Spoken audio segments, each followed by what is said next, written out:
Good morning, team, and welcome to this week's Monday Market Pulse. Now, we aren't coming to you live this week, but a massive week in real estate. As you'll see, not only here in South Australia, but across the national marketplace, as it certainly starts to feel like spring and the stock levels are starting to increase as we hit some of the warmer weather and the busy selling period for the year. So you'll see some interesting statistics across the board, but we'll jump in. So a couple of massive results as we saw. A big week for the Hector team with their auction week, 10 auctions in total, 9 on Wednesday, 1 on Saturday. And you'll see here, so total number of auctions, 23 held across the brand over the last 7 days. A massive result, 17 of those properties selling under the hammer or before auction, 2 selling prior there. So 19 in total, so 4 properties being passed in, clearance rate of 83%. So a massive week and some massive outcomes there. You'll see the highest sale price there, 142 William Street, Norwood, with the Hector team, 2.175 million. So total value of property sold, an enormous $21.1 million of residential real estate sold at auction with an average auction sale price of $1,110,000 and those 18 days on market with those standard campaigns there. As we look across the week, a couple of big results there. You'll see across a lot of marketplaces, those auctions being held. So we had 142 William Street with the Hector team, as I mentioned. Tom will talk about his auctions more specifically in the session that he's running on Wednesday. But that one there was a great example of that one bidder auction process, and he negotiated an incredible result there. Simon and Beck Tanner and the Tanner team, 35 Grange Road, Lower Mitcham, 1852. Patrick Hames had a massive result there in Unley as well, 43 Mary Street, 1,650,000. Now that's for an original character property there in a prime part of Unley. We saw 62 French Street, Netherby, sold prior to auction by Annie Ineson, 1.42 million. 8 Allendale Grove in Stonyfell with Lincoln and Jackie, 1.205, sold under the hammer.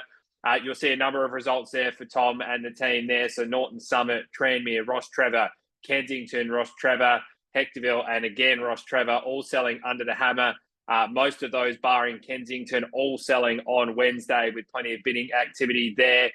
We saw Lincoln with another one there in Ross Trevor. So a busy week for Ross Trevor in the auction space. Hector getting another one away. Matt Lang in Athelston. He also had another one in Ross Trevor there. The one there that was on Maurice, which has got Tom there, that one sold for $990 as well. So Matt having a big weekend. Lawson got 10A Cundata Avenue in Parkholme, and then Clinton getting Fulham. And that one there was a unit in Fulham now. So just so to give you some context, a 2-bedroom unit there on Henley Beach Road, $610,000. It's absolutely staggering what those units are selling for now. And then, of course, the Hector team getting Highgate away as well, $380,000. So a massive week for the auction space. You'll see price points across the board there, whether it's above 2 all the way down to those units selling for a very good $380,000. So really interesting to see how auctions will go over the coming weeks. As we go through, 280 open homes. So it's important to note, guys, the number of open homes that we're conducting dramatically increasing as the stock volumes are coming to market. But interestingly enough, although we're seeing almost 50 to 60 more open homes, the number of attendees not dramatically increasing. So 1,910 attendees, showing that number of attendees for an open home is starting to shrink a little bit. And having a few conversations with a group of the team, it does feel like those 30, 40, 50 person open homes are not quite the thing of now, the thing of the past more so. And we're starting to see, 10 to 15 people through an initial open home that first weekend can still be a really good outcome. So we're seeing the number of buyers coming through properties starting to drop back ever so slightly there. In terms of number of listings and sold properties, guys, this is one of the biggest weeks we've had in a long time. 63 properties listed, and then a staggering 79 homes sold. So we are starting to see stock move and stock come to market. Total value of property sold just over $87 million and an average sale price of $1.1 million. So as I mentioned, we're starting to see that influx of property. We're starting to see more open homes, but there is still plenty of outcomes there to be delivered with plenty of properties available and at the right price they're being sold. Looking at the auction results across the board, nationally, 206 auctions. It's the first time we've seen that number of auctions for some time now. So starting to see an increase of auction numbers. and the initial numbers that are being reported are somewhere around that 74%.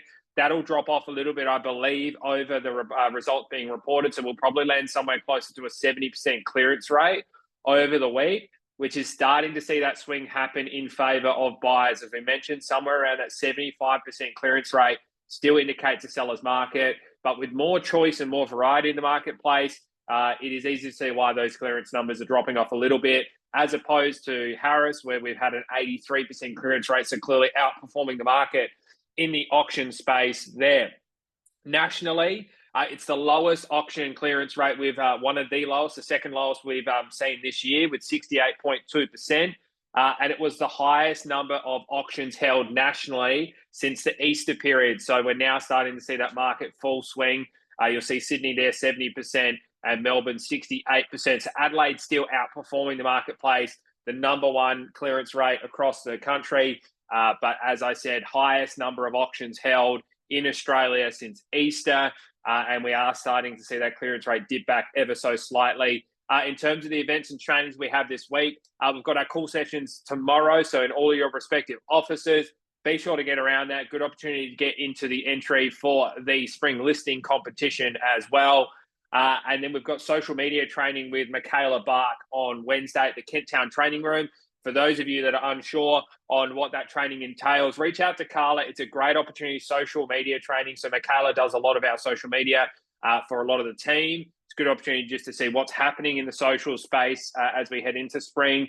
And then, of course, straight after that, Tom will be hosting his webinar with Phil around his 10 auctions in one day, his observations on what's happening in the marketplace and everything that he's seeing out there.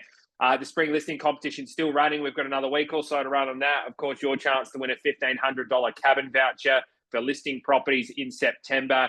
As you can see there's a number of ways to get your entry and your name into the mix to be drawn at the 24th of October.